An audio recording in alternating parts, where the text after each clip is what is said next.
Hej og velkommen til. Mit navn er Christian, og jeg er en del af Friluftsfreak.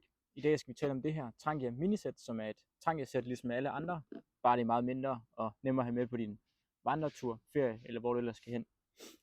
Det ser sådan her ud, så det kommer med en gryde af aluminium og en nonstick pande, som faktisk er det, jeg foretrækker, når vi taler Trangia-sæt.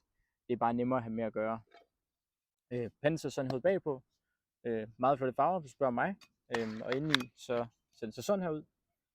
Og så medfølger der en gryde, som sagt, en lille gryde aluminium, som du kan bruge til at koge vand og lave dit mad.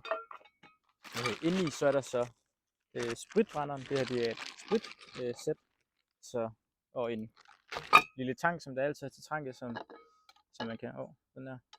man kan nemt tage sine ting op og have dem med og så videre, når man har gang i ilden og er i gang med at lave mad.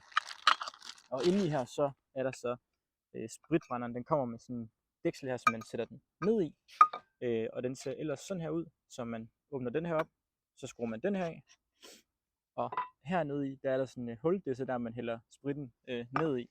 Nu har jeg sådan en smart flaske fra Trangia, hvor man kan opbevare sit sprit, og så holder man den her inde, og så er der ligesom åben indgang og udgang fra de her to huller, så man kan lige prøve at vise det her, så man holder den inde, sådan der, og så kan man ligesom hælde i, bum, så kommer der noget i. Og det man skal gøre efter, så sætter man den ned i den her, whoop, og så sætter man ild til det, og så sætter man sin gryde ovenpå, ja, eller pande, hvis man bruger det. Den her, den kan man efterfølgende sætte ovenpå, på lidt åben, så kommer der stadig ild, og når man så har den på og lukker den helt til, så stopper flammerne, som jeg kommer op. Det skal man gøre, når man ønsker at slukke sin Trangia. Så tak fordi du så med. Jeg håber, du kunne bruge det til noget og blive klogere på det her Trangia minisæt. Ha' en rigtig dejlig dag.